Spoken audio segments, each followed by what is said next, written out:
Hey kids, it's Mr. Fly here, hope you're well. Welcome back to the channel, and welcome back to the Royal Enfield Guerrilla. Spelled G-U-E-R-I-L-L-A. Not sure how wise it is to name a bike after a, well, terrorist, but anyway, we'll park that for now. Anyway, today, unfortunately, is going to be my final ride on the bike, so I thought I'd come out and give you my kind of final summing up. So if you're interested in the Guerrilla, stick around and stay tuned.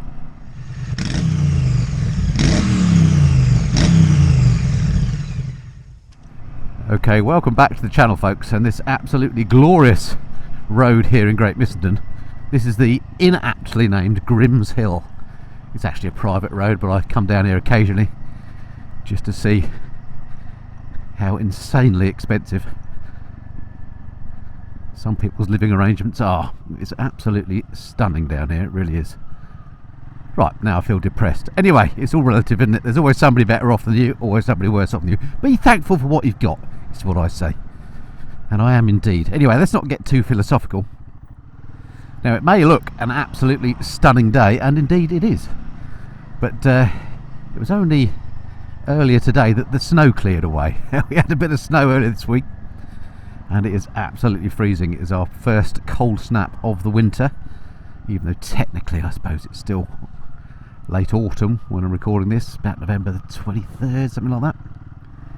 But it is only between 1 and 2 degrees out here, so pretty flipping cold. And this is the warmest part of the day. We've been waiting all day for the ice to clear off the roads. Don't tell me that I don't suffer for you guys. I'll tell you what, this YouTube game is great, but there are some days where you do wonder about your choices. Anyway, cold weather apart, what are my thoughts on this bike? Well, if you saw my first ride review, and I urge you to go and have a look at that first, because in that I did all the usual stuff, talked about its comfort and the features and functions of it, showed you around the bike, talked about its spec, all that kind of stuff. But that was very much my first ride, and since then I've of course had time to ponder the bike. I've had a few comments come in, a few people talking about the bike, and had a chance to kind of get me thoughts straight on it. So where do I stand on it? Well, very simply, I'm a fan. It's a great bike. I mean, the thing about it is, for me, it just feels a really nice machine. Yet it only costs around about £5 grand, depends on the colour you have, but I think it starts at 4850 and goes up to, I think, 5050, something like that at time of filming. It might have changed slightly by the time you get to see this. It's around about that ballpark. Makes it just a little bit cheaper than the Triumph 400s, which I think makes it very competitive indeed. Now, having ridden both those 400s, I think they're great bikes as well.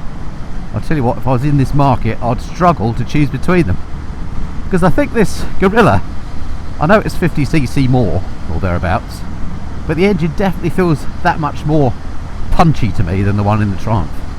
And when you're at these smaller capacity ends of the market, you know, things like that make a lot of difference, don't they?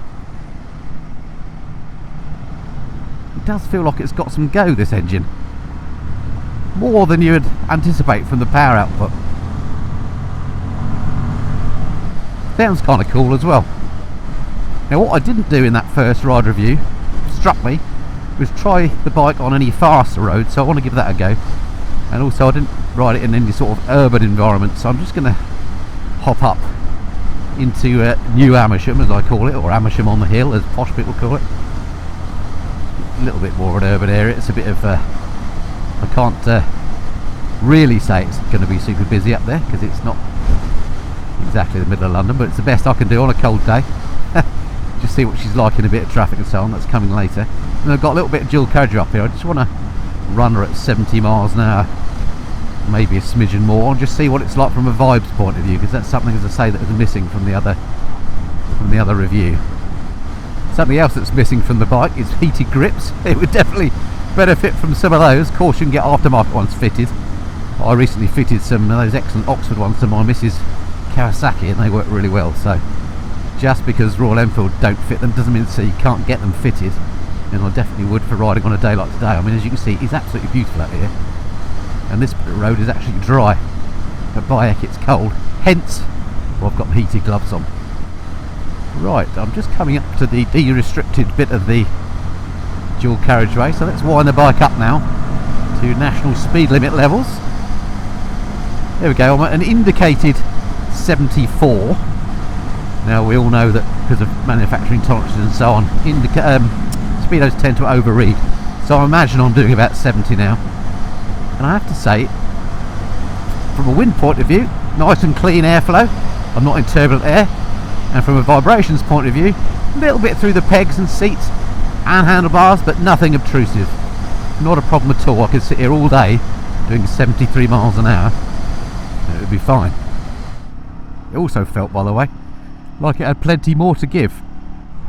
Somebody asked me, could you buy that as your only bike and, you know, use it for commuting and then also have a bit of fun at the weekends and maybe go away and do an annual tour on it?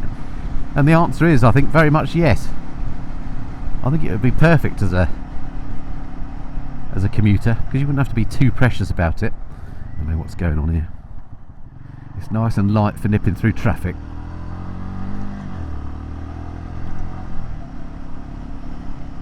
Easy for a bit of filtering.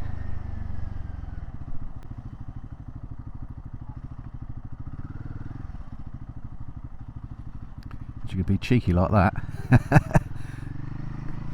Car drivers just love motorcyclists, don't they? Well, if you don't like it, get yourself a motorcycle. Yeah, but dead easy to thread through traffic if you need to. It is a light and nimble bike. The other beauty of it, of course, is because it is, you know, relatively low capacity, it's going to be dead frugal to run. Not only to purchase, but to insure, and from a petrol consumption point of view. Now, I wouldn't normally voluntarily follow a truck, but in this case I'm going to, because I'll be sat there for ages, because in fact it looks like, oh hello, it's all gone wrong here now. Let's get out of the way. Oh, it's all gone horribly wrong there, isn't it? I don't know if you glimpsed on the camera, but the reason for the hold up was there's actually a horse-drawn funeral going on up there. And I don't want to go scooting by some horses at a funeral. That wouldn't be good, would it, on a motorcycle? Right, let me get via a back road route somehow up to Amersham on the Hill, and we'll see how she handles in a more urban environment. Alright, I'm coming at it from a different angle now. Gosh, look at all this on the road. This is, I think that's grit, actually. I did see 3 gritters out yesterday, which is a horrible sign, isn't it? Because once there's a load of salt down on the road, that's time to keep on top of your bike maintenance. Make sure you give them a good old rinse off after each ride, because salt is the enemy of motorcycles, isn't it? I've found over the years.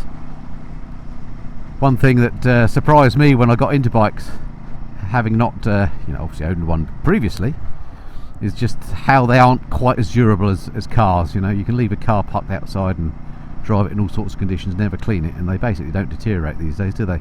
Thanks to the clever anti-corrosion coatings and all that sort of thing. Bikes are a little bit different because they tend to be a bit more exposed, and there's all sorts of different materials that are exposed to the salty crud we get on the road here on the UK. It means that if you don't look after them, they quickly deteriorate. So yeah, if you're a new biker, make sure you do get the salt off your bikes once you've had a ride on it on a salty day. You don't have to be sort of, you know, anal about it and give it a full valet. Just a hose down with fresh water will do. It'll just keep your bike in better nick. If you want to be, if you want to go for it, then use something like ACF 50. I got a video about that made years ago about how to apply ACF 50. Well, several in fact, and it has kept my bikes in tip-top condition over the years, I have to say. I'll see if I can find the links, if those videos still exist on YouTube. I'm sure they do somewhere. I'll put them in the corner. Go and check those out if you're new to the channel. Anyway, right, here we are. Look, this must be a busy urban area. There's a tube station. It doesn't get busier than places with tubes, does it? So this is Amersham on the Hill. So cool because there's an old Amersham at the bottom of the hill, and this one is at the top of the hill. What's this car doing? I don't know. Let's get around. Crikey, a few Christmas decks up already. Look at this. They don't hang around, do they, Amersham Council? It's not even December yet. So the whole point of coming up this way was to see what the bike is like you know, in slightly heavier traffic, what's the fueling like, is it alright in town, that sort of thing. And well, I already know the answer to that. It's absolutely fine. As I mentioned before, it's light, nimble, easy to manage, so great in urban areas like this. And fueling wise, no problems at all. I'm not getting any complaints from the bike at slow speeds. No big vibes or anything like that. It's just a joy to ride. Now, I hate doing bike reviews where I don't say anything negative about a bike. And on that first ride review, I didn't really have anything negative to say about this. And I have to say, I still don't have anything negative to say about it. It's a cool bike. I think it looks good. It's great value. It rides beautifully. And the measure of how good a bike really is always down to how does it make you feel? Does it put a grin on your face? And this absolutely does put a grin on my face, because it has got a little bit of vibey character about it. And when I say that, that's entirely in a good way. I hate vibrations on bikes normally, but this has just got enough to remind you you're on a motorcycle. So it does give it, you know, that a good little bit of character to it. It's an absolutely cracking bike, this. I think for me, if you could have the looks of the Triumphs with the engine of this, that would be the way to go. Because I do think the motor on this is slightly better than the Triumphs. But if you fancy one of these, or indeed the Triumph to be fair, you ain't going to be disappointed, because they're great bikes. We are, as I've mentioned before on the channel, it's a great time to be a buyer of a new motorcycle. I do think we're in a bit of a golden era of bike buying. Long may it continue. Alright, so that's pretty much it for this video. Just a shorty this time, just to give you my kind of summing up before the bike goes back tomorrow, back to Royal Enfield. So thank you very much indeed to Royal Enfield for lending me the bike. Cannot wait to ride some of their other releases for 2025. The new Scrambler, I can't remember what that's called now, the Bear, isn't it? The Bear, yeah, looking forward to riding that. That's the sort of 650 that, if that was around when I bought my Interceptor, I would have had the Bear instead, because it's basically the same bike, it's just styled in a way that I like. So really looking forward to trying the Bear. But the one that I'm absolutely excited about is the Classic 650, because I do think the way the Classic looks is absolutely top notch. I loved the Classic 350 when I borrowed one of those last year, long term. In terms of its looks, it is absolutely superb.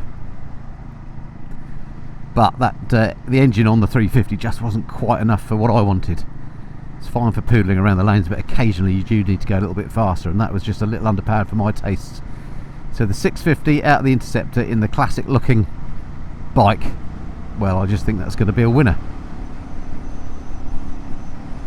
Oh, there's my favourite sign. And yeah, that's probably the Royal Enfield I'm most looking forward to trying in 2025. So if you're listening, Royal Enfield, put me down on your list for one of those, please. I'd love a go. Oh, here we go. Nationals, as Bruce would say in a strange camp voice. We're off. Alright, that's it for this time. Look forward to speaking to you again soon. Until when, this has been the Mist and Fly. Cheerio.